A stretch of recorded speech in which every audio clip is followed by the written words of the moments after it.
Olá, bem-vindos à terceira videoaula sobre estruturas e nesta videoaula vamos ver como juntamos estruturas com arrays ou matrizes, não é?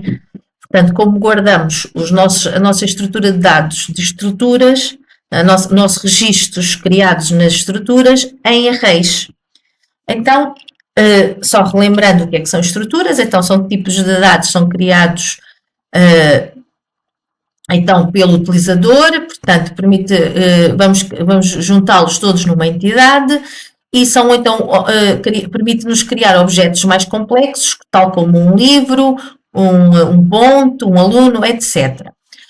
Só para relembrar, então, uma matriz ou um array, não é? Uma matriz é uma estrutura de dados bidimensional, com linhas e com colunas, e para criarmos uma matriz utilizamos a sintaxe seguinte, portanto, declaramos o tipo de dados que a matriz vai guardar, o nome da matriz e depois o primeiro valor para o número de linhas e o segundo valor para o número de colunas. Então, nós também podemos então criar uma matriz ou um vetor, portanto, a diferença de uma matriz para um vetor é que um vetor só tem uma linha, enquanto uma matriz vai ter mais que uma linha, certo? Portanto, o que eu digo aqui para matrizes funciona exatamente para vetores, ainda é mais simples porque é só uma linha. E então, podemos criar então uma matriz ou um array para guardar o tipo de dados da estrutura. E então, em vez de declararmos esse array como um tipo int, por exemplo, ou tipo float, vamos criar o nosso array com o tipo da estrutura que nós criamos. Portanto, estamos a criar aqui um array turma, uma matriz turma, com 2 linhas e 3 colunas para guardar a estrutura aluno. Portanto, alunos de uma escola, por exemplo. Temos então aqui o exemplo de um exercício, portanto, reparem, temos aqui então a nossa estrutura aluno que guarda o nome, a idade e a nota desse aluno. Temos aqui a criação da nossa matriz 2x2, portanto, 2 linhas e 2 colunas para guardar os nossos alunos, para preencher a nossa matriz, como é uma matriz bidimensional, temos então, como se lembram, utilizar 2 ciclos for, portanto, temos o primeiro ciclo para percorrer as linhas, o segundo ciclo para percorrer as colunas, e então, vamos aqui imprimir, vamos ler o aluno 100, vamos pedir para ler o nome do aluno e depois como é que nós guardamos o campo a campo de cada um dos dados da nossa estrutura aluno. Então, é turma.i.j.nome. Portanto, estamos a guardar o nome da estrutura aluno naquela posição da nossa matriz. E o mesmo, então, para os outros campos. Portanto, para a idade, para a nota, para imprimir. É exatamente a mesma coisa que fizemos na leitura. Portanto, vamos ter o nosso ciclo para percorrer a nossa matriz, vamos escrever o nome, portanto, a nossa matriz ponto nome, a nossa matriz ponto idade e a nossa matriz ponto nota. Portanto, e desta maneira conseguimos escrever os campos da nossa matriz. Então, agora proponho a resolução deste exercício, onde vamos então criar um programa para guardar numa matriz 2x2 os dados dos produtos e na estrutura produto quero guardar o nome, o preço e a quantidade. Portanto, o programa deverá ler os dados de cada produto na matriz, exibir uma tabela com a informação dos produtos e calcular o valor total que temos em estoque de cada produto. E como é que vamos calcular o valor total? Vai ser o preço vezes a quantidade. Portanto, vamos multiplicar para cada produto o preço vezes a quantidade.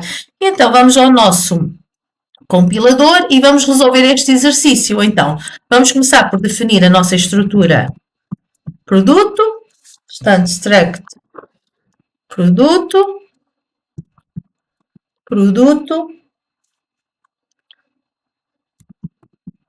Então, e a nossa estrutura vai ter o nome do produto, string nome, vai ter o preço, float preço, e a quantidade. int quantidade. Quantidade. Vou só aqui, quero fazer a formatação com 2 casas decimais, então vou fazer a inclusão, vou aqui copiar, da IOMANIP, da biblioteca IOMANIP, que é para podermos controlar as casas decimais do preço. Já tínhamos visto isto noutras videoaulas, manip, falta o N. Portanto, está. E então, vamos agora aqui, falta aqui o ponto e vírgula. Vamos então agora criar a nossa variável, o nosso array de produtos. Portanto, produto, vou chamar produto, vai ser então um array 2x2. Portanto, de produtos. Vamos então fazer o ciclo de leitura dos produtos. A leitura, então vamos utilizar int igual a 0 e 2 ciclos for, e menor que 2 e mais, chaveta, for, portanto, para as linhas e para as colunas, int j igual a 0. Portanto, j menor que 2. J mais. Portanto, vamos então ler os nossos produtos. Então, cout, vamos ler o nosso produto. Então, nós vamos dar essa informação.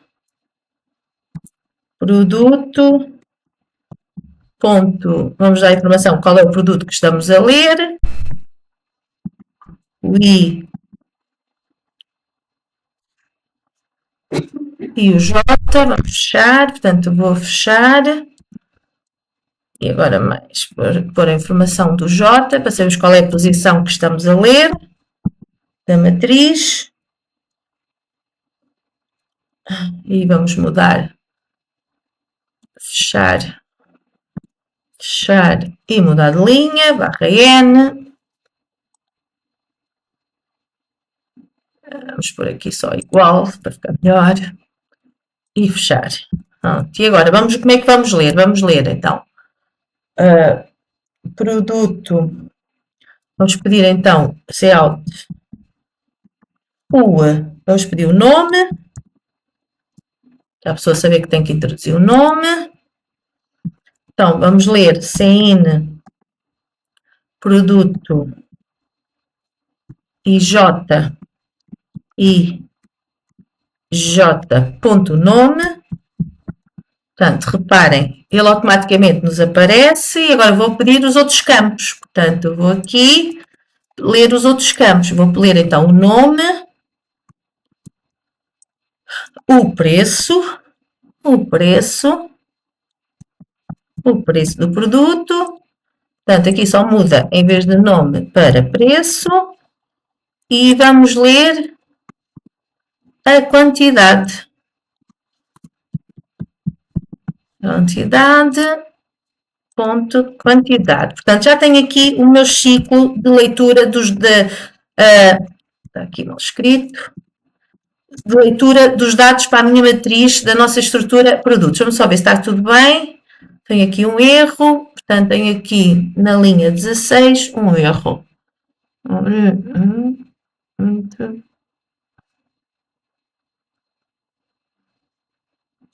Aqui o ponto e vírgula.